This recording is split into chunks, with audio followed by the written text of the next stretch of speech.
que vous connaissez bien, juriste, ouvrage ou non, qui a réalisé de nombreux ouvrages sur la Bretagne, sur l'autonomie, la réunification. Je vais noter notamment en 2012 un essai remarqué, la désunion française chez l'Harmattan. Et aujourd'hui, il lutte bien contre le projet de disparition de la Bretagne diluée dans un grand ouest. Son intervention aujourd'hui porte sur les liens des Bretons avec l'État. Dites. Des McDonald's. Alors oui, je vais essayer de faire vite. Je voulais traiter du lien entre les Bretons et l'État, parce que ça me semble important. Un petit pas de côté historique tout d'abord. Moi, j'ai toujours été surpris de penser que les Bretons au 5e, 6e, 7e siècle se pensaient Bretons et Romains. C'est-à-dire que les derniers défenseurs de l'Empire romain d'Occident, c'était nous. C'est ahurissant, ils se battaient contre les Francs, contre les Wisigoths, bon, dans cet âge très sombre, et les gens se pensaient Bretons et Romains. Rome s'est effondrée, problème financier, bon. L'État français est venu, et maintenant les Bretons se pensent très Bretons et très Français. C'est une réalité, ça. Donc il faut y penser fortement. Alors l'avenir, c'est quoi? Est-ce que l'avenir, c'est les Bretons vont s'émanciper de l'État, ou est-ce que ce n'est pas plutôt l'État français qui va s'émanciper des Bretons? Pour les mêmes raisons que l'Empire romain en son temps, c'est-à-dire par la déliquescence que nous voyons aujourd'hui de l'État dans son principe spirituel qui est la République, qui n'émancipe plus personne. Voilà. Là, il y a quelque chose de vraiment très très fort. Et moi, je pense que nous, Bretons, on finira par retrouver l'autonomie pleine et entière, mais parce que l'État partira. Et quand l'État part, il faut prendre nos affaires en main. C'est aussi simple que ça. Alors, les liens forts entre les Bretons et l'État, vous savez, on est nombreux à être fonctionnaires. Qui c'est qui bosse à l'armée, un peu partout, dans tous les services de l'État? Vous avez des Bretons souvent adhérents, plutôt subalternes. Mais c'est la réalité. Qu'est-ce qu'on va leur dire à ces gens-là? Les retraités, ils ont leur retraite. Voilà, la protection sociale, la Sécu, qu'est-ce qu'on fait avec tout ça? On doit réfléchir fortement à ce qu'on va leur dire à tous ces gens-là, parce que sinon, on ne sera pas audible. Hein. Ça, c'est très important. Alors, l'État pour les Bretons, c'est la protection aujourd'hui. Ce n'est pas la communauté bretonne, hélas, qui protège les Bretons. C'est l'État, c'est la Sécu. Et il y a un jeu trouble entre l'État et la population qui est de dire « moi, j'ai besoin de quelque chose, je me retourne vers l'État ». Nous, Bretons, on sait faire, on s'est cassé pour obtenir des choses. Ça, c'est un peu notre spécialité. Et puis l'État dit « oui, je vais vous donner l'État-créance ». Voilà, on vit dans un État-créance. L'État a peur pour son unité, toujours, parce qu'il s'est construit au détriment d'autrui, on va dire les choses clairement. Donc, donner pour lui, c'est « j'existe, encore ». Alors, il donne, et nous, on reçoit ce qu'on peut, mais on reçoit de moins en moins, parce que ce système-là ne peut pas perdurer. On a parlé de sphère publique énorme, c'est vrai, et ça ne marche plus, et de moins en moins efficace. Et le résultat, c'est un endettement colossal. Et on paye les fonctionnaires aujourd'hui avec l'argent qu'on lève sur les marchés. On s'endette sans relâche, donc ça ne peut plus tenir. Et il y a un lien très fort aujourd'hui entre la France et l'Allemagne. Il faut penser ce lien-là.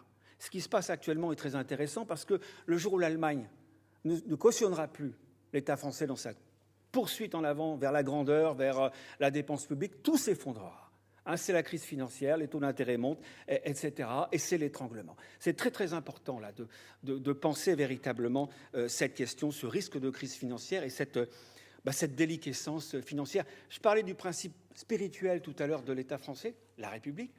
Mais la République n'émancipe plus. Qui dit aujourd'hui que la République émancipe? C'est faux, la République, elle homogénéise ce qu'elle peut pour contrôler. Si vous réduisez tout le monde à une seule langue, à l'unicité, forcément vous contrôlez parce qu'il n'y a plus de force de résistance, il n'y a plus de force d'opposition. C'est ça la République aujourd'hui et c'est au profit de la région parisienne. C'est au profit de Paris, du Grand Paris, et des élites technocratiques, des élites bourgeoises parisiennes. Voilà la réalité de ce système-là. Donc, l'égalité des chances, un petit mot, ça n'existe plus. Vous habitez à Guingamp ou à Rodez, allez donc payer les études à vos enfants à Paris. Ce n'est pas la peine. Avec les revenus moyens que nous avons en général, vous ne réussirez pas. Ce n'est pas possible. Par contre, si vous habitez à Paris, même parfois dans les banlieues, vous aurez plus de chances d'avoir une grande école, etc. Et plus ça va, moins il y a d'égalité des chances. C'est-à-dire, plus ça va, et ben, plus les grands pontes, ceux qui ont les postes les plus importants, ce sont des gens qui viennent de la région parisienne. Voilà la réalité. Et pourtant, on parle beaucoup de démocratie, on parle beaucoup d'égalité des chances.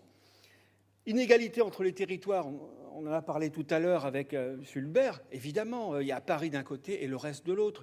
Il y a les métropoles qu'on a montées un petit peu en épingle, parce que c'est une manière de diviser aussi. On crée des métropoles qui ont un budget supérieur au budget de la région Bretagne. On croit rêver, avec des fractures sans l'autre fracture, etc. C'est une manière aussi de dominer. Et puis dans les métropoles, il y a quoi? Il y a les bourgeois. Les bourgeois, ils sont comme à Paris, c'est pareil. Voilà. Et il n'y a plus d'altérité, si je puis dire, dans ce monde bourgeois. La définition de la bourgeoisie, d'ailleurs, c'est le refus de l'altérité. C'est ça, la définition de la bourgeoisie. Alors, et nous, Bretons, là-dedans, nous sommes les variables d'ajustement. Comme tous les membres des peuples périphériques, on n'est pas tout seul. C'est curieux, d'ailleurs, les peuples périphériques de France, ils ont perdu beaucoup de leur culture, de leur langue, ils ont pris beaucoup sur la figure, et ils ont toujours servi de variable d'ajustement. Et aujourd'hui, c'est eux qui sont CRS, c'est eux qui occupent toutes ces fonctions-là, un peu subalternes dans la fonction publique. Donc nous sommes les variables d'ajustement. Et à Paris, on ne voit pas le problème. Les Jeux Olympiques, pour les faire, maintenant, on va dire il n'y aura plus de festivals en province, démerdez-vous. Ahurissant, ils n'ont pas vu le problème à Paris. Voilà, nous sommes toujours les variables d'ajustement. Arrêtons d'être les variables d'ajustement, parce que c'est ça qui fera arrêter aussi le système. Si nous disons oui en permanence à toute cette dérive-là, eh bien, rien ne se passera, et le système, eh bien, il fonctionne parce qu'on est là, justement, et qu'on le fait fonctionner. Quel discours pourrions-nous tenir vis-à-vis des Bretons? Quel discours, déjà, les rassurer aussi. La retraite, la sécu, c'est les droits acquis. Ça, il ne faut pas y toucher. Leur dire que la Bretagne, c'est aussi un lien fort. Et l'autonomie, c'est un vecteur aussi de protection. La communauté bretonne, elle a le droit de se protéger. Il faut forger des outils. Et là, il faut inventer dans la dynamique citoyenne qu'on va mettre en œuvre, il faut qu'on réfléchisse à cette question sociale. Qu'est-ce qu'on va leur dire? Il faut trouver quelque chose là. Donc, qu'il soit très, très fort, avoir un discours très argumenté là-dessus. Leur dire aussi, bien sûr, que l'autonomie, c'est l'égalité. On est dans l'ensemble français, l'autonomie, c'est égalité entre les régions, entre les territoires. Voilà. Et ça, c'est quelque chose de tout à fait important. Et leur dire aussi, donc, que l'autonomie, ça ne va pas être moins d'État, moins de puissance publique, ça va être plus d'État, plus de puissance publique. Parce que mieux d'État, mieux de puissance publique, une puissance publique plus proche des citoyens, plus responsable et pas irresponsable, justement. Ça va être un État partagé. Et là, j'en viens à quelque chose qui me tient à cœur, c'est la souveraineté partagée. Le partage de la souveraineté. Voilà. Nous aussi, Bretons, nous avons le droit, sinon à notre impérium, nous avons le droit à notre part d'impérium. Et ça, c'est quelque chose de fondamental. Et si nous voulons aujourd'hui sauver l'humanité, on va le faire comment? Il faut partager cette souveraineté. Ça veut dire que les États-nations, les grandes États-nations sont capables de sacrifier une partie de leur souveraineté pour pouvoir régler les grands problèmes mondiaux. La richesse se partage, tout se partage. Si l'humanité aujourd'hui veut s'en sortir, ça sera par la notion de partage. Et le pouvoir aussi se partage. Ça, c'est important. Alors que pour la conception française, le pouvoir ne se partage pas. C'est le principe, le socle de tout, l'indivisibilité de la souveraineté nationale. Bon, voilà, ça c'est le socle pour la France. C'est le nœud qu'il faut faire sauter. Je le dis franchement. L'indivisibilité de la souveraineté nationale, c'est un principe politique, juridique terrifiant, d'une cohérence redoutable, philosophique aussi. Et pour le remettre en cause, c'est extrêmement difficile. Et aujourd'hui, cette souveraineté, elle est issue de la pensée française. C'est Baudin qui a théorisé un petit peu tout cela. Elle est indivisible, absolue. Donc c'est quelque chose qui est très ancré en France. Elle s'exprime dans la loi, cette souveraineté. Donc c'est l'article 34 de la Constitution. C'est toutes les grandes affaires, c'est tout ce qui est plus important. L'enseignement, pour nous, c'est important. La recherche, la fiscalité, la propriété, etc. Les grandes choses. Le plus important. Le pouvoir réglementaire, c'est le pouvoir exécutif. On a concédé pour les collectivités locales un petit pouvoir réglementaire, mais résiduel et secondaire, qui dépend de la loi et qui dépend des compétences de la collectivité. Autrement dit, pas grand-chose. La souveraineté de la nation, l'indivisibilité de la souveraineté du peuple français, il n'y a pas de délégation de pouvoir législatif. Pas de délégation, mais il peut y avoir des habilitations. Habilitation de pouvoir législatif comme habilitation de pouvoir réglementaire, mais c'est tellement corseté, tellement fermé que Ça ne marche pas et ça ne peut pas marcher parce que le système n'en veut pas. Donc le législateur dira non ou répond pas, le gouvernement ne répond pas non plus. Et ça, nous le savons, c'est un échec. Comme disait Hulbert tout à l'heure, la décentralisation, c'est ce qu'on a inventé de mieux pour maintenir le système centralisateur. Donc ce sont des artifices décentralisateurs, il y en a plein. Vous avez l'expérimentation dans la Constitution, ça ne marche pas, personne n'a jamais fait marcher ça. Le système n'en veut pas, c'est trop compliqué. L'habilitation législative, comme je disais, ça ne marche pas. La loi 3DS, on en a parlé tout à l'heure, mais on aménage des transferts de compétences entre les collectivités locales, mais pas de délégation normative. C'est ça qui est important, prendre les décisions qui nous concernent. Rien du tout. La Corse, il y a eu du progrès, c'est vrai, un statut pour la Corse, c'est important. Jean-Guy Talamoni en parlera évidemment beaucoup mieux que moi, mais il y a eu un statut particulier avec plus de compétences et un pouvoir de proposition, d'adaptation des lois et des règlements. On peut dire c'est important. La Corse a demandé plein de choses. Il y a eu un retour ? Que dalle, hein, on est d'accord. Parce que le système n'en veut pas. Parce qu'il y a cette technocratie, cette grande administration qui est redoutable, qui a une pensée cohérente et qui rejette absolument tout. Ils vivent tout simplement dans leur monde.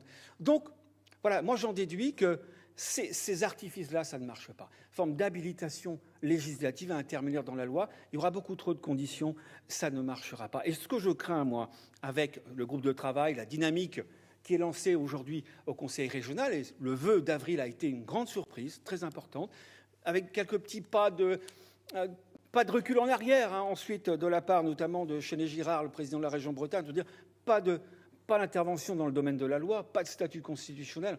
Là, on a du mal à comprendre quand même. Là, il y a quand même un gros souci. Donc, ce que j'ai peur, c'est qu'on nous trouve à une petite proposition d'habilitation législative ou réglementaire qui, évidemment, ne marchera pas.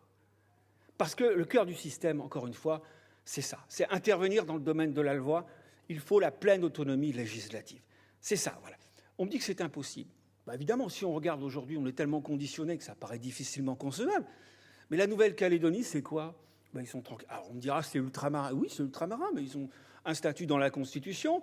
Et puis, ils prennent les décisions qui les concernent dans le domaine de l'éducation. Ils interviennent librement dans le domaine de la loi. Il n'y a pas de souci. Ils ont une reconnaissance de leur spécificité. Dans la Constitution, vous pouvez tout mettre. Tout mettre. Absolument tout. Donc, dans la Constitution, il faut un titre. Si on est considéré, évidemment, comme français, il faut qu'on ait notre place dans la Constitution, avec la possibilité, évidemment, d'intervenir dans le domaine de la loi, de prendre en charge nos affaires, ce qui nous intéresse le plus, ce qui nous concerne le plus. C'est aussi ça, la démocratie, qui nous permet aussi de déroger aux principes constitutionnels, au carcan constitutionnel. Le Conseil constitutionnel a dégagé des principes extrêmement forts, coercitifs, je dirais. Égalité, unicité, propriété, par exemple. L'égalité, le principe de non-discrimination entre les régions, les religions, etc., entre les hommes, c'est important, mais à l'origine, c'était un principe de protection. Et avec le traité de Saint-Germain-en-Laye, au sortir de la Première Guerre mondiale, on voulait protéger les minorités avec ça. Et ça a marché. Et maintenant, on en fait un instrument d'oppression vis-à-vis des minorités. C'est tout simplement pour refuser la différenciation. L'unicité du peuple français, dégagée par le Conseil constitutionnel, il n'a pas plus haut que ça, hein, comme principe. Regardez, l'immersion rejetée. Bon, il ne faut pas intervenir dans la Constitution, peut-être, alors que maintenant, le refus de l'immersion est un principe constitutionnel. Ça veut dire que le réseau d'Iwan et tous les réseaux immersifs sont condamnés à terme. Ils ne reposent que sur une circulaire qui est illégale, contraire à l'autorité de la chose jugée du Conseil constitutionnel. En aparté, c'est un signe majeur de la fin de l'état de droit et de la déliquescence, quelque part, juridique du système français. Voilà. Mais ça veut dire qu'il y a des gens qui sont toujours là, vers la manière de laminer au mieux tout ce qui peut émerger de différent. Donc c'est très très important ça. Donc par rapport à la propriété, principe constitutionnel, on parle beaucoup de statut de résident. Ben oui, aujourd'hui la Bretagne elle est à vendre. Hein. Voilà. Donc si on veut intervenir dans ce domaine-là avec un véritable statut de résident, pas des demi-mesures, eh bien il faudra aller jusque-là, avoir un statut constitutionnel adapté et pouvoir intervenir à ce niveau-là et donc passer outre à tous ces grands principes constitutionnels qui sont autant de carcans. Alors, je pense vraiment qu'aujourd'hui, le temps n'est plus au faux semblant. à la demi-mesure, ce qu'on essaiera sans doute de nous faire avec nous produire des petites avancées, mais qui ne serviront à rien, qui ne marcheront pas, bien sûr. Voilà. La question aujourd'hui, c'est qu'il nous faut une révolution copernicienne. Pas de demi-mesure en se disant ça, on va progresser. Non, on ne progresse pas. C'est le système que l'on maintient avec des mesures comme ça. Ce sont des artifices qui permettent au système de se maintenir, des artifices décentralisateurs. Donc il faut dire niet. Voilà. On veut l'autonomie pleine et entière avec quelque chose de fort. Je ne dis pas que politiquement en Bretagne, on est à ce point-là. Hein. Je ne le dis pas. Mais je dis simplement ce qu'à mon sens, il nous faudrait. Tout ce débat-là, c'est l'occasion de répondre à cette grande question. On est quoi? On est qui, en fait? Nous sommes une région ou un peuple? Aujourd'hui, c'est la question à laquelle il nous faut répondre. Si nous sommes une région, il faut être cohérent. Une région, c'est secondaire. Une langue régionale, je mets toujours des guillemets à langue régionale, une langue régionale, elle peut crever, elle est régionale, elle est secondaire. Qu'est-ce qu'on en a à foutre? Elle est secondaire. Voilà, je vais un peu loin. Mais la culture bretonne, elle est formidable. Il y a une culture au niveau musical, des choses extraordinaires que nous avons. Mais elle est en voie aujourd'hui de folklorisation. Pourquoi? Parce qu'on n'a pas l'autonomie politique, parce qu'on n'a pas de résilience politique en Bretagne. Où sont les canaux de distribution pour faire vivre vraiment cette culture qui repose vraiment sur le bénévolat de notre peuple et puis notre savoir-faire à la base? Mais la réalité, c'est qu'il nous faut bien évidemment cette autonomie politique pour pouvoir sauver tout simplement notre culture. Si on dit que nous sommes un peuple, ce que je crois vraiment, ça veut dire qu'on a le droit à l'émancipation, à l'autonomie politique et à l'émancipation. Je pense que la politique, c'est l'art de l'émancipation sur tous les terrains. Émancipation culturelle, politique, économique, émancipation sociale aussi. Tout cela. Voilà. Et je crois vraiment que l'art de la politique, c'est avant tout l'art de l'émancipation. Et sur ce terrain-là, on peut se poser des questions parce que parmi beaucoup d'entre nous, j'ai le sentiment parfois qu'on a un peu perdu le sens de l'émancipation. Voilà, je le dis franchement, pour militer depuis 20 ans, pour essayer de faire des choses, il y a des gens qui parfois sont tellement près des institutions régionales que ça ne bouge pas trop, quoi. On va dire les choses comme ça. Donc, soyons clairs dans notre tête. Pour conclure, qu'est-ce que nous pourrions faire? Qu'est-ce que nous devrions faire? Je ne dis pas que c'est la région qui va le faire, parce que politiquement, c'est très, très difficile. Et puis, on voit bien les petits mouvements de reculade. Ce projet de statut pour la Bretagne, statut constitutionnel, c'est aux Bretons de l'écrire, de le voter solennellement par l'Assemblée du Conseil régional de la Bretagne, bien sûr, de le porter politiquement vis-à-vis du peuple et vis-à-vis de l'État français, avec au besoin, pourquoi pas, un référendum, consultation, même sauvage. Il y a des arguments, il y a des moyens d'agir, de pousser. Et pour le peuple, bien évidemment, il faut pousser, quoi. Il faut qu'il y ait une mobilisation, il faut qu'il y ait des ferments de mobilisation, qu'on soit capable de parler au peuple aussi, qu'on initie énormément de choses. Et l'Assemblée d'aujourd'hui, qui est très fournie, me laisse penser que c'est tout à fait envisageable de lancer comme cela une grande mobilisation qui va pouvoir montrer que le peuple breton, il est toujours là et il veut l'émancipation et rien d'autre.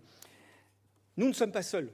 Ça aussi, ça me paraît important parce que, comme je le disais tout à l'heure, nous sommes pour l'instant les variables d'ajustement du système, mais c'est toutes les périphéries françaises qui sont concernées par ça. Voilà, alors c'est difficile de s'allier parce que nos problématiques sont toutes différentes, mais ce sont vraiment toutes les périphéries françaises qui sont concernées par cette secondarisation politique et démocratique dans laquelle nous nous trouvons aujourd'hui. Soyons clairs sur ce que nous sommes. Nous sommes un peuple, il ne faut pas déroger, pas une région. Moi, je trouve que c'est quelque chose d'essentiel. Tenons-nous prêts, parce que l'histoire, elle s'accélère parfois. On croit que c'est fini, on croit qu'il ne se passe pas grand-chose. Non. Parfois, il y a des accélérations assez stupéfiantes. Et qui nous dit que demain, il va falloir qu'on prenne en main nos affaires? C'est tout à fait possible. Tenons-nous prêts, avec des choses tout à fait claires, cohérentes, pour reprendre la part d'impérium qui nous a été retirée il y a tellement de siècles déjà.